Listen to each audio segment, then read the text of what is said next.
Hey, Soul Family, it's Mediterranean Goddess 1111. I'm so super excited right now.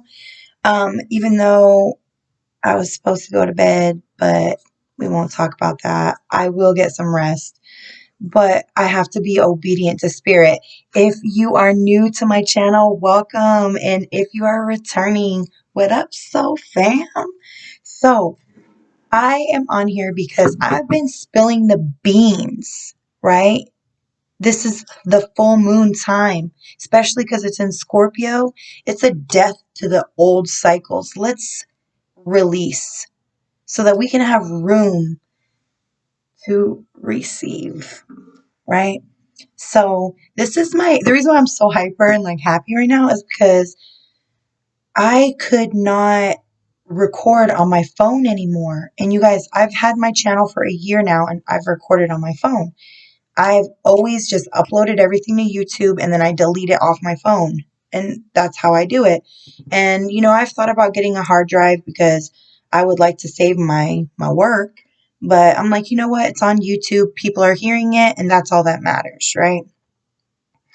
But I couldn't record anymore.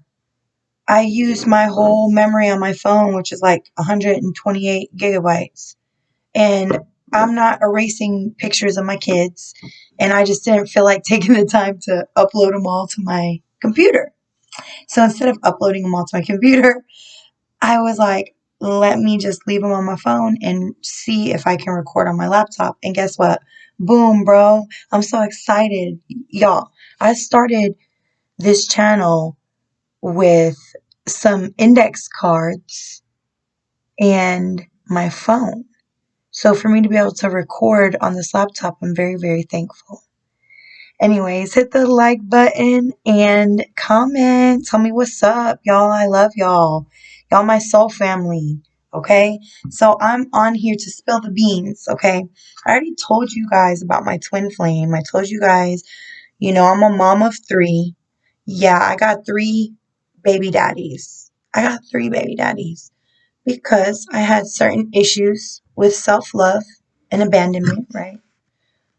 But my boy Joey of Soul Essence, what up if you're watching? Mwah, he helped me a lot with he still helps me, you know. That's my coach. But he's more than that, right? Because you guys, as we heal and we heal each other, we develop this beautiful bond. And that's that soul family bond. So if I could help you at all, right? Check out my cards. They might help you. You can go onto my bio, or I can it takes me forever to link the link in the description.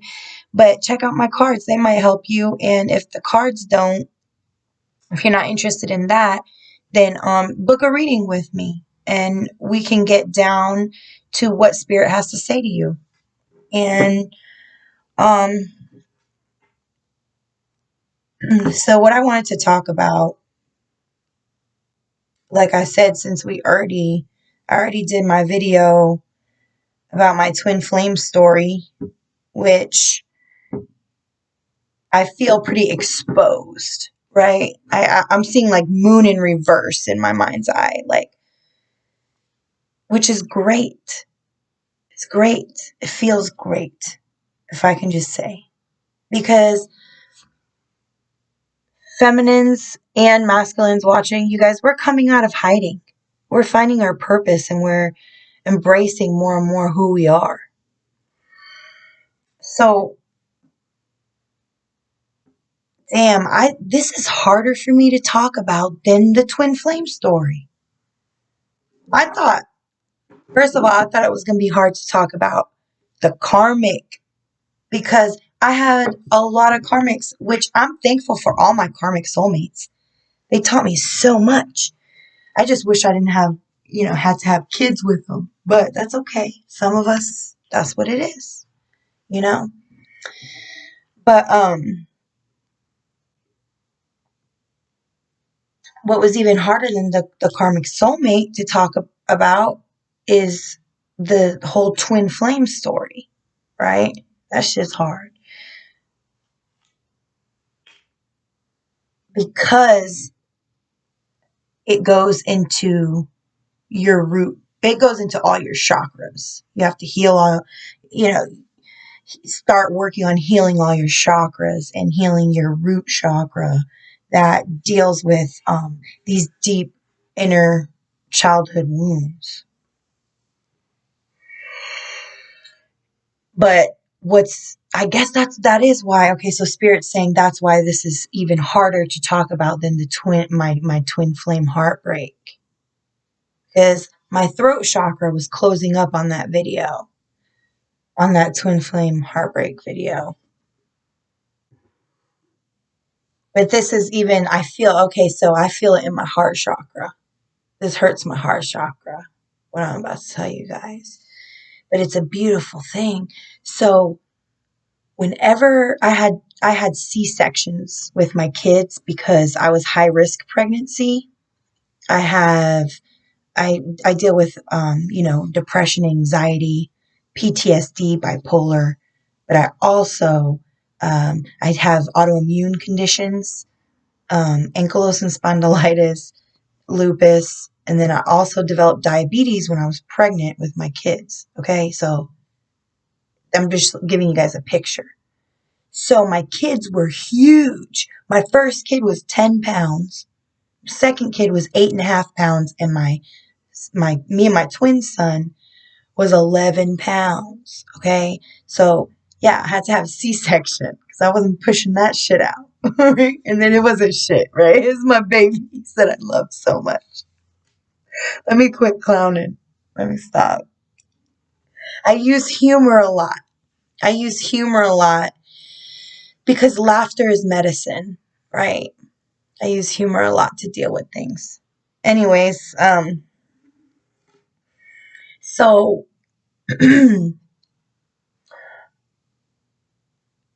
my last child, which was mine and my twins' child, he was the heaviest, 11 pounds. But I was also the oldest that I had been having children. I was like 31, right?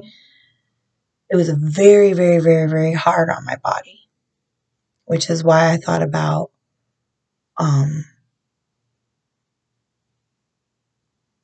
abortion. Go watch my twin flame story. But I listened to my inner guidance and what Spirit was telling me personally. This isn't your story. I'm not judging you. I'm saying me personally. And I died, okay, having my son, having the C-section. I endured the C-section, but right afterwards, when I was in the recovery room, I went into what they had later called and told, what they later diagnosed as morphine-induced hypothermic shock. So what happened to me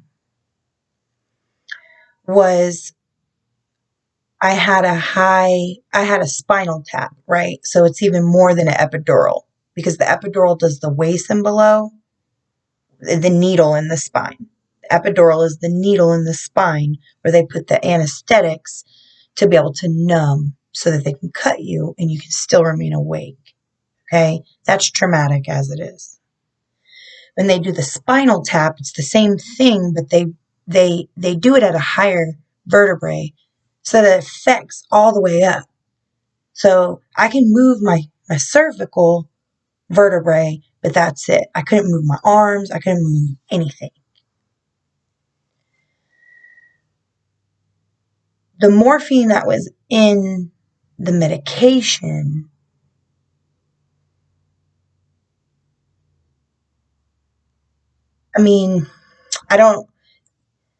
they don't really know if I had an allergic reaction to it, but either way, when you're on morphine, your blood vessels dilate, and so you lose body heat fast. Okay. So they were supposed to keep me warm. They were supposed to keep a lot of blankets on me after surgery, knowing that I'm a high risk pregnancy, autoimmune conditions, having a spinal. I'm starting to shake, you guys, telling this story.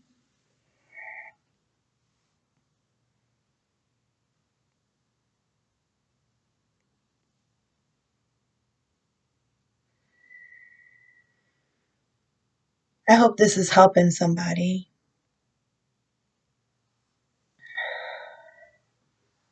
It's helping me, anyways. So they were supposed to keep me warm. And so what happened was after being cut on and being in surgery, I was very, very sick and very freezing.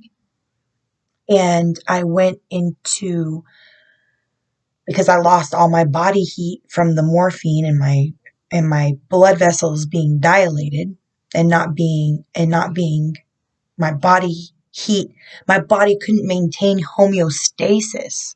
So I needed blankets and I wasn't being, I guess, cared for properly. Um, so anyways, what ended up happening was I died. Okay.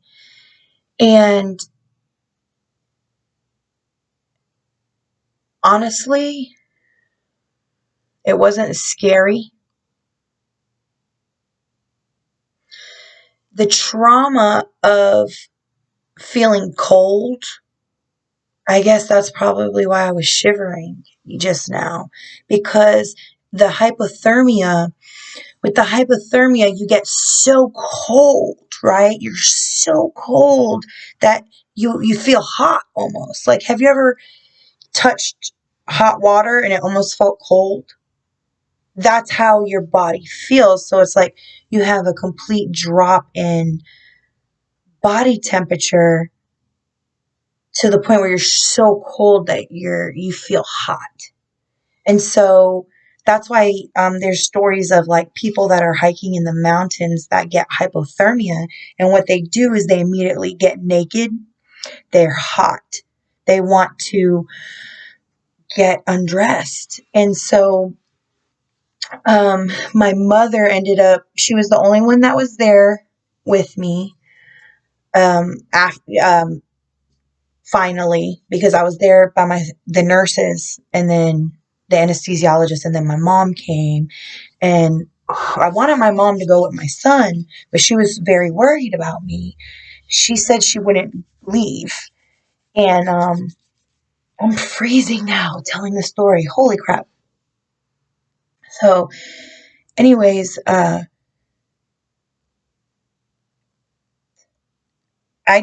this is what I remember, guys.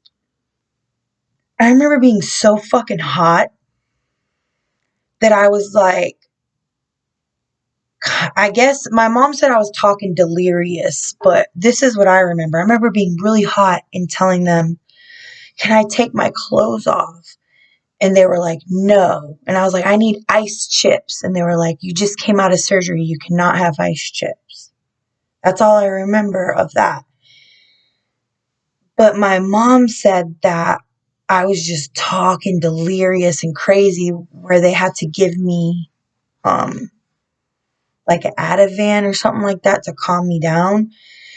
And then she said that I finally calmed down, but then I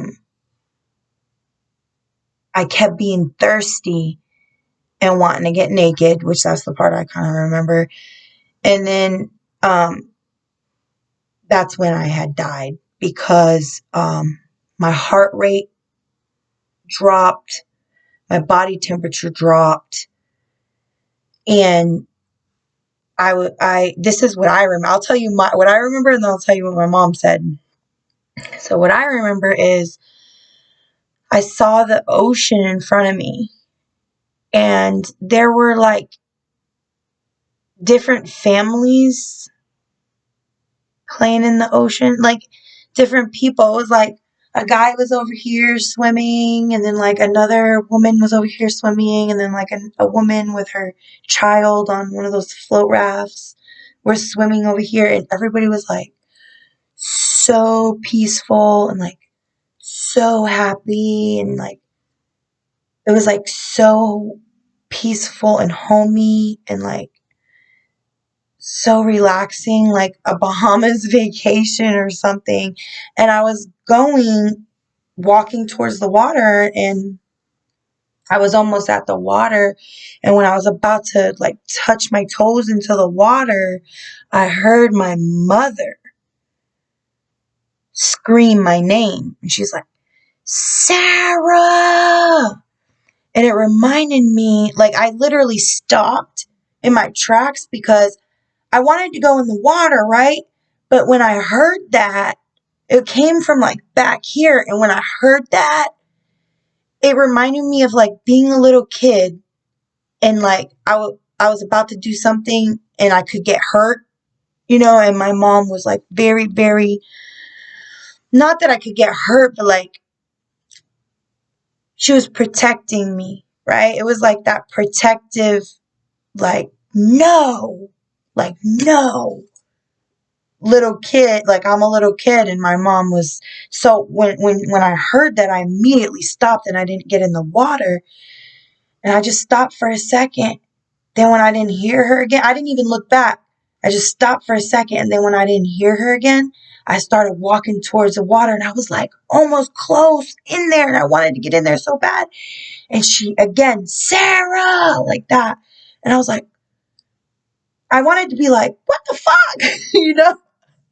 I'm just being honest. I wanted to be like, but at that, the second time I turned, and I was like, and I turned and I looked, and I'm like, what? I remember saying, what? Because although she caught my attention on the second time, really, I wanted to say, what, mom? Like what? Because she was calling me so urgently. It was very urgent. So I had to respond to her.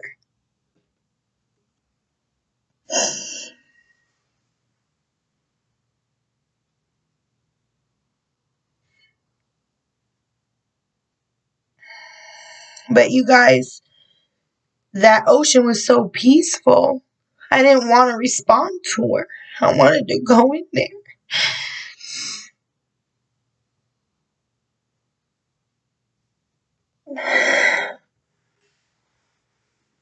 But I'm glad I didn't. Because although that is paradise, I have my beautiful children. And this is my purpose. My purpose is to be a beautiful goddess, to love herself, to teach others how to love and accept themselves, to give downloads from spirit, because I am that high priestess, that God ambassador to you guys, and to leave a legacy of love for my children, to love and forgive my twin flame, to overcome karmic cycles. So I wasn't done yet. So that's why I'm here. And I want you guys to know that I love you. And I'm happy to have you as a soul family. And I'm happy that I took the step of faith to make this channel. And I hope it continues to grow. And I hope it continues to bless all of you guys that watch. And I hope this message goes out around the world. And if you want a healing energy reading session, email me. If you want to just connect with me, comment, email me. I love you guys so much. Peace.